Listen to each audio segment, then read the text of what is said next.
if you don't have a chance to watch college football during the day, prime time will be the time to watch. We have 2 top 25 matchups for you. First, let's get started with number 11, USC, traveling to Indiana to take on number 13, Notre Dame.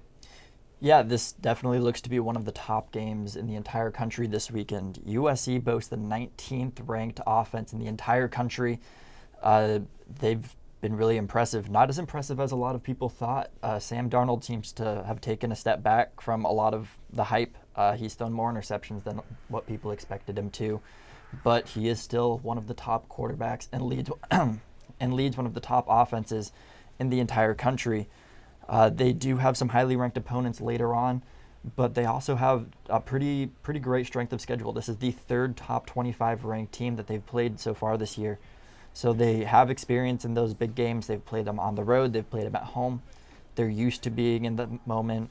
They're in LA. They're in Southern California. They always have the highlight on them. Everyone always watches them. They're used to the pressure. That's not going to get to them. Ronald Jones has scored in 13 straight games, which is the current record for all of NCAA, or the current record for active players in all of college football. That's a pretty impressive stat. He's gotten just over 17 touchdowns in his last 13 games at running back.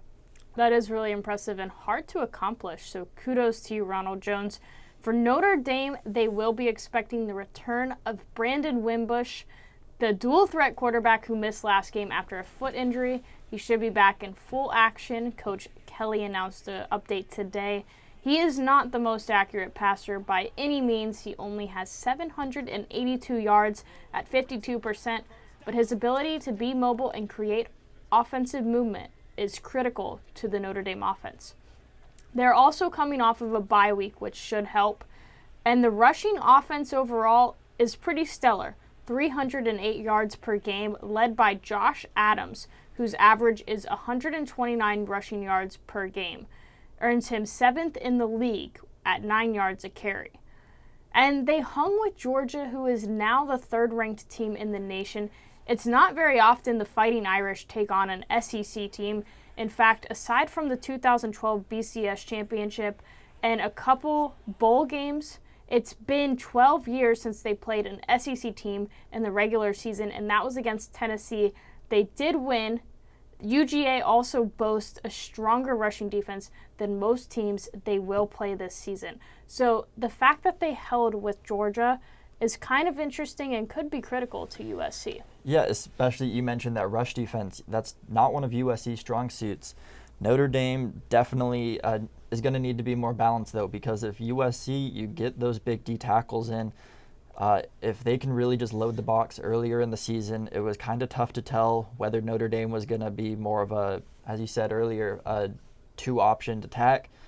They currently have the 115th ranked passing offense in the entire country, so it's pretty clear that that's not going to be the case this year.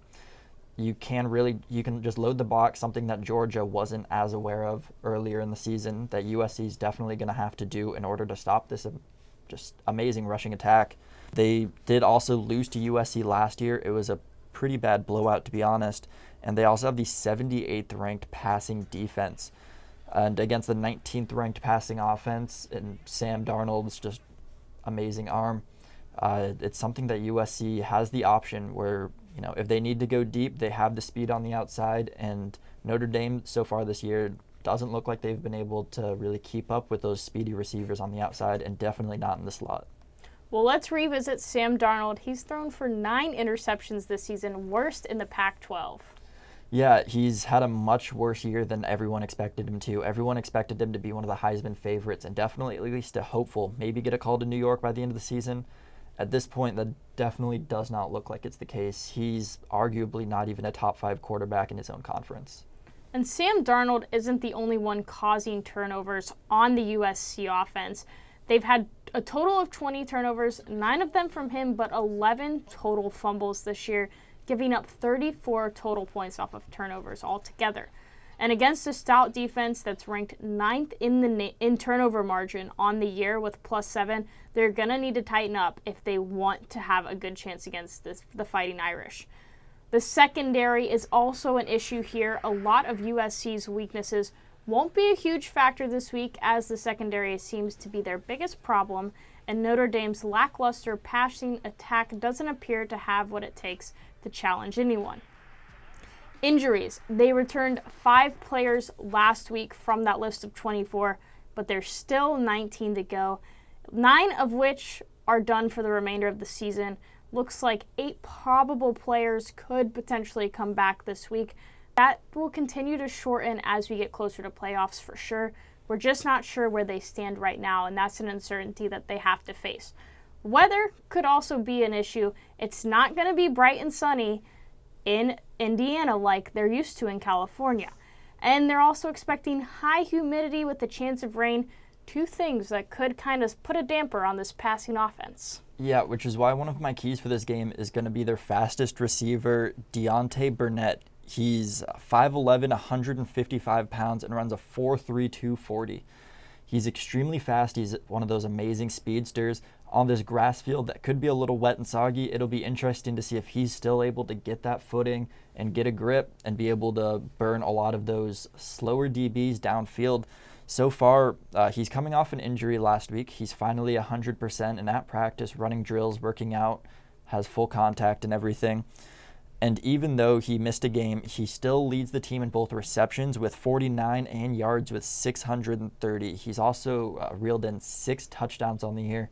He's one of Darnold's favorite targets, and he'll look to have another huge game against this Notre Dame defense. My Notre Dame key player of the game is actually a defensive player. He doubles as a safety and a linebacker, and his name is Drew Tranquill.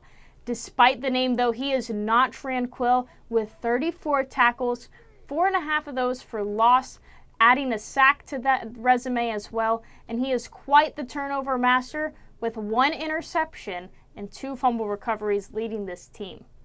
Griffin, who are you liking? I think this is a really tough game to call. I think it'll be one of the closer games that we have, especially that we've covered so far this weekend.